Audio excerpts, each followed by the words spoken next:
คงค่าท่ามกลางความวุ่นวายในเมืองใหญ่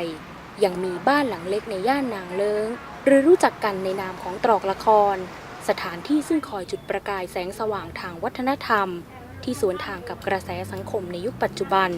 นิ่งเลยนิ่งนี่ช้าๆแล้วก็มากัญญาทิพย์โยสดในวัย69ปีหรือครูจ๋าที่ชาวบ้านในระแวกนั้นรู้จักกันในนามของหัวหน้าคณะภูลเรืองนนท์ผู้สืบทอดละครชาตรีแบบดั้งเดิมนี่ครูก็สืบทอดมาจากคุณแม่เพราะว่าต้นตระกูลเนี่ยเป็นคนนครศรีธรรมราชเบิกมาแสดงละครชาตรี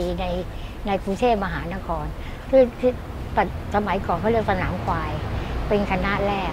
อันนี้เมื่อเราเกิดมาเนี่ยครูเนี่ยเกิดพศ 2489 ปัจจุบันก็69แล้วอายุแล้วก็เราก็ได้ยินเสียงการเล่นละครชาตรีมาพอประมาณสัก 4-5 ขวบเนี่ยเราก็เริ่มรำการแสดงของที่บ้านเราบรรพบุรุษเป็นการแสดงอย่างนี้เราไม่ต้องหัดการหัดของเราคือการมอง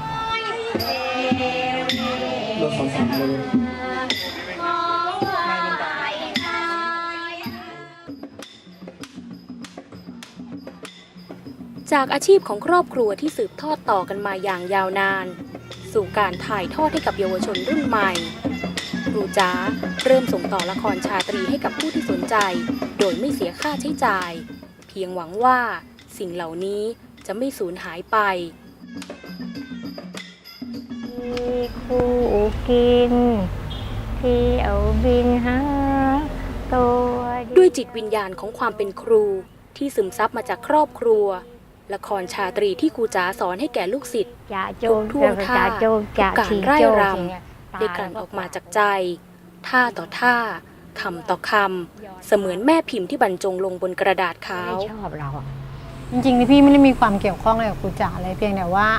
พี่อาจจะหยิบในสิ่งที่มองเห็นคุณค่าของครูจ๋ามากกว่าอะไรเงี้ยเพราะว่าสิ่งที่ผ่านมาแบบคนยุคนี้ไม่ค่อยหยิบยกคนที่มีประโยชน์กับสังคมมาเชิดชูอะไรเงี้ยและเป็นสิ่งที่สำคัญที่สุดเป็นมรดกของแผ่นดินที่มันจะต้องเก็บไว้อะแล้วครูจ๋าเป็นคนที่เก็บมรดกแผ่นดินเก็บไว้ที่แบบว่าไม่มีคนรู้ถึงคุณค่าของมันเลยฉะนั้นในเมื่อเรารู้ว่าเราไม่สามารถที่จะเก็บมันไว้ได้อย่างน้อยเราต้องทำขึ้นมาให้คนได้เห็นว่านี่มันเป็นมรดกของแผ่นดินนะแล้วมันเป็นมรดกซึ่งคนมีความสามารถสูงมากพี่ก็เลยมีความรู้สึกว่าต้องเอามาแล้วล่ะถ้าไม่เอามามันไม่อยากให้ตายไปพร้อมกับครู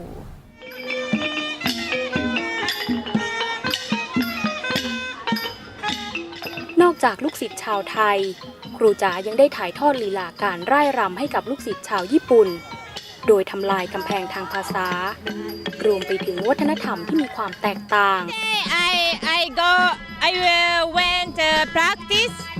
and then watch the practice but teacher only singing like a no and then now I got the whole thing so I'm really impressed about that